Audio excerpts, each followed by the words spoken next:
Welcome to the Rustic Garden Homestead. Today's video is all about growing ginger in your garden. And it's really important that ginger gets a good 8 months to 10 months of growing in warm soil, meaning the soil temperature has to be 65 degrees Fahrenheit, about 19 degrees Celsius. Just putting your ginger out in March, maybe it doesn't freeze, but if the soil's too cold, it just sits there. In order for it to develop a really nice rhizome, it has to be in that warm soil for that 8-month period. In most gardens here in Maryland, we don't get that. I won't get that in Maryland, even though I have a nice long growing season. So in order for it to get to a good size, I have to pre-sprout it. So this video is all about really growing garlic. And I'm using an old video to show you what the growth looks like so you can see what's going on. But I just go to Costco.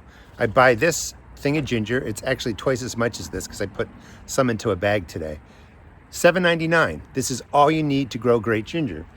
Nowadays, it goes into a bag just like this, and I throw a paper towel in there. When you watch the video, you're going to see that I didn't use the paper towel. That just helps collect the moisture and kind of reduces some of the mold issues that may happen in here.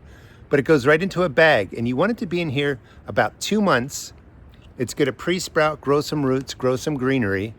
Your house is at 65 degree Fahrenheit temperature, 19 degrees Celsius, and that's how you get a jump on the season. If you don't do that and you try and grow it where you're only getting about 6 months of that warm soil temperature, you're just not going to get big rhizomes. So take a look at the video on how you pre-sprout it. And this is the process that we're going to go through. This is what you want your ginger to look like when you put it into the ground. The reason being is ginger likes warm weather, like 7 to 10 months to grow. So in order to get a large harvest, you have to have it in your garden, and it has to be growing for 7 to 10 months. Most of us can't do that because of the cold weather. So if you're in places that have freezing winters, you might think, hey, let me cut a piece of ginger, put it in the ground. If it's sitting in the ground, before the ground is really up to 60 degrees, it just sits there. So you could have it in the ground for 2 months and it doesn't do anything. By starting it in a plastic bag 2 months before it would go out into your warm soil, importantly, it's going to be already grown 2 months. So you're going to get a wonderful harvest at the end. How do you do it? You cut your ginger into about 2 inches, and you're looking for these points to be into whatever pieces you're cutting. You're going to put it into water, let it soak for about 15 minutes, put in a little bit of hydrogen peroxide. That will just help sterilize it, and that preps your ginger to go into a bag for anywhere from 1 month to 2 months to 3 months. And it will sprout, it will send out roots, and you're just going to put this into the ground, about 1 inch of soil over it, and it's going to be way ahead of the game. This is perfect for places like Maryland or any place that you get freezing winters, because the bottom line is you want 7 months to 10 months of growth. Start it indoors a couple months ahead of time, plant this outdoors, and you're going to have a great harvest. Let me show you how I took this original ginger through the process. It's been 10 days since we cut the ginger up into 1 2-inch pieces and put them in a Ziploc bag.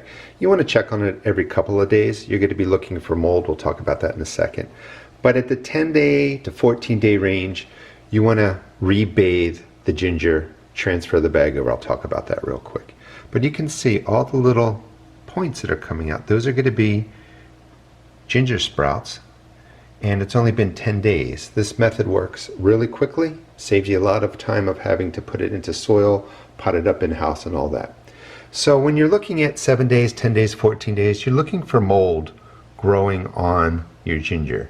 It may be in different places. The pieces here, a little bit right there, and a little bit more. That doesn't necessarily mean there's going to be a problem. That part's the most worrisome because it's fuzzy. So isolate the pieces that look like they have mold growing on it. The new pieces are going to get washed again. Just drop them into about 2 cups of water. This is exactly almost what we did in the beginning of the video to set them up. And then you don't have to put in as much hydrogen peroxide, but a good pour of 3%. Just mix it through. You want to do the clean pieces first and then put them into a new bag just in case there's any kind of mold or fungal issues in the old bag. Fill them up or put them into the bag, close it, and we're going to wait again about another, I don't know, 10 to 14 days for the process to continue. So after you let them sit in there a couple of minutes, it doesn't take long for the peroxide to work and clean up the ginger.